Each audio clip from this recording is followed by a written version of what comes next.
than 30 years ago, John Enders and his colleagues studied ways to grow viruses outside of the human body. They believed they could develop a vaccine to prevent mumps. In that effort, they failed. What became of their research? The work of the Enders Group laid the foundation for Jonas Salk, who was charged with the responsibility of developing another kind of vaccine, one to prevent polio. Supported by a well-financed research program, Dr. Salk is generally credited by the public with a significant breakthrough in the fight against polio. But it was due to the work of many people, including Enders, Salk, and Albert Sabin, whose vaccine is now in use, that polio has been virtually eliminated as a health threat in this country. Dr. Fred Miller has spent years observing tiny blood vessels and the way they react to various chemicals. His work with rats and microscopes might not appear to have much impact outside of his small laboratory at the University of Missouri. But here's a man whose life has been dramatically affected. In fact, Harry Hofler might not be alive today without the research of people like Fred Miller.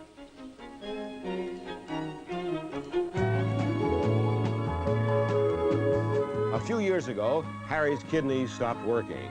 Conventional treatments failed. Harry hovered near death. Today, Harry is under the care of Dr. Carl Knopf, researcher and kidney specialist at the University of Missouri Medical Center. Knopf and Miller have collaborated in research which has given Harry's life new meaning.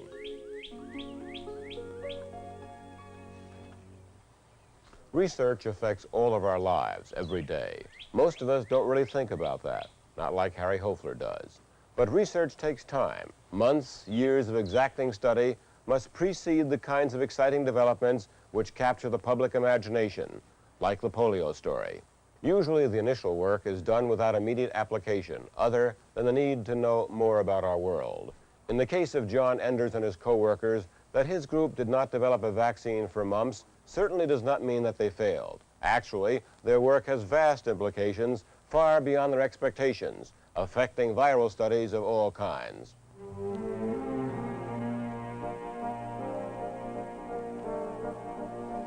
The drive to know, to examine, to discover the mysteries of nature, that is what we will explore here. It is a remarkable inherent drive in human beings. It must precede any long-range problem-solving we do as we approach the untraveled world of the future.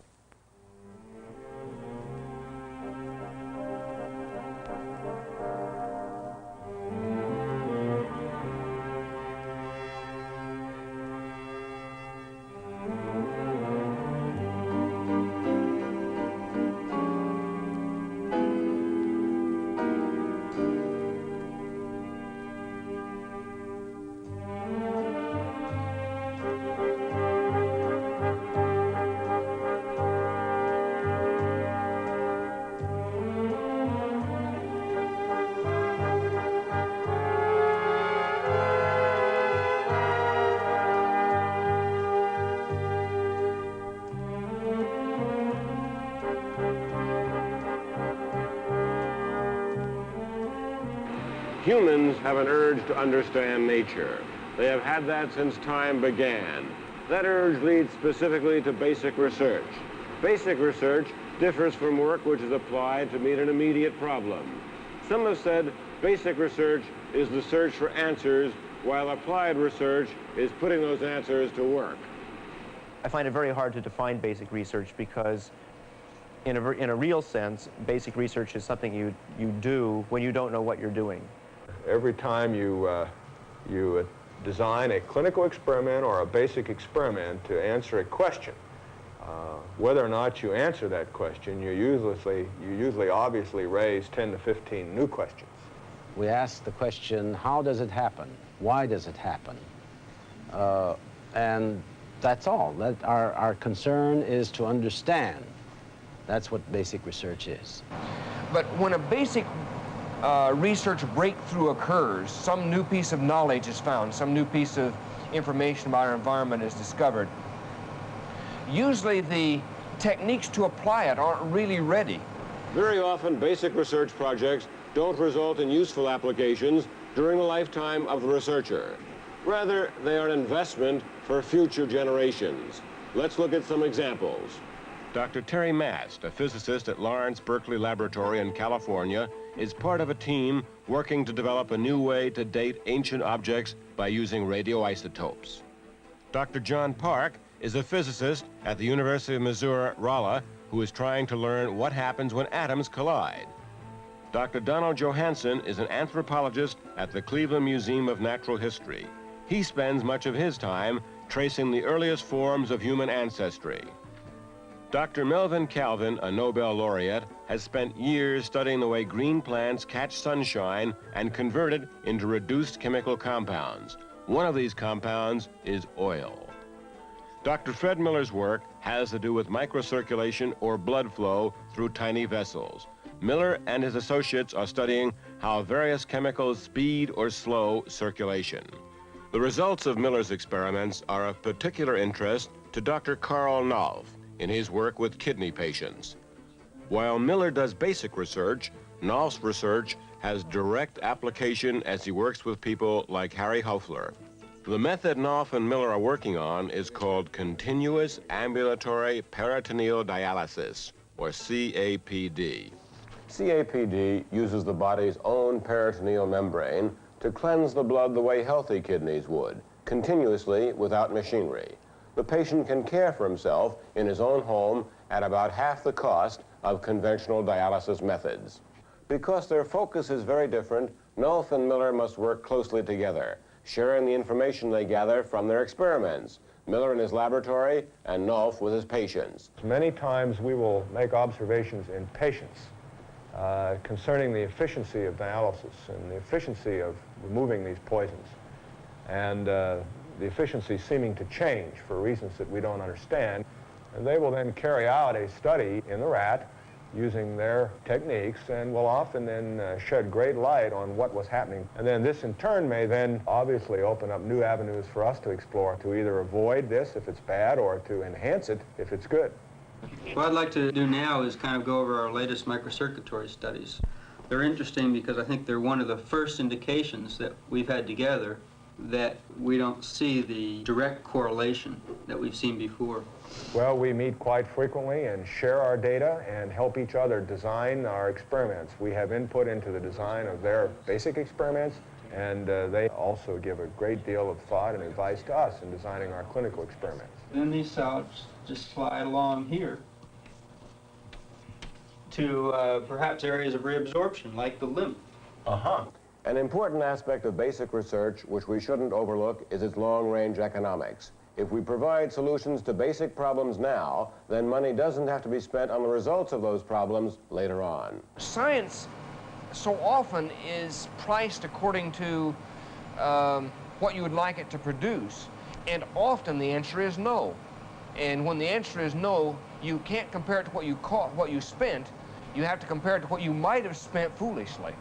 We could prevent the progression of kidney disease to the point where dialysis is required. That would be an enormous cost-saving discovery. A parallel to a discovery like that would be the discovery of the polio vaccine by Jonas Salk. If that hadn't come along, we might still find iron lungs being used in great numbers and polio rehabilitation centers being built in great numbers. And the costs of maintenance therapy, chronic dialysis, or rehabilitating the stricken polio victim are staggering compared to the cost of research that may prevent the problem altogether. Unlike the applied research that Dr. Knopf is doing, basic research is often done before a specific use is identified. Therefore, it is often very difficult to anticipate the potential savings that can result from a basic research project. So why do it? Somehow there's a satisfaction to solving a problem. You can ask, why do people climb Everest? Because it's there. Well, science is a little bit like that. It's a puzzle, and it's a problem, and it's something you have to attack and attempt to understand how to put it all together. And I think it's that challenge of trying to understand that is its excitement and its enticement. But what's real exciting to us is not only its eventual application in experiments and situations as Dr. Knopf may have, but also in when we come in each day and we run an experiment, and essentially what we're looking at is the world's first glimpse of something. It's very exciting to look at an experiment, see a response, and say, that's the first time that's ever been seen in the world.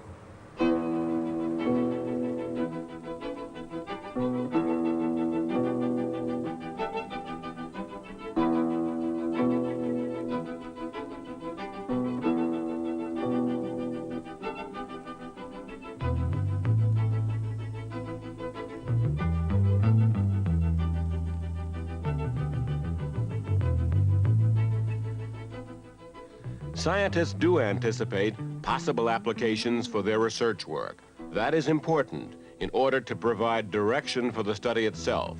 It's simply that the application of the research work may not be fully realized during the course of the original research. Voyager has made a great change in what we know about Jupiter and its satellites. Yes, there are lots of surprises, and certainly the details are a surprise. But nevertheless, the results that are coming back are there because they were the testing of predictions which caused the instruments to be designed to look for and to answer those questions. Direct applications for space exploration may be decades away, but research conducted during past decades in other fields may now pay handsome dividends.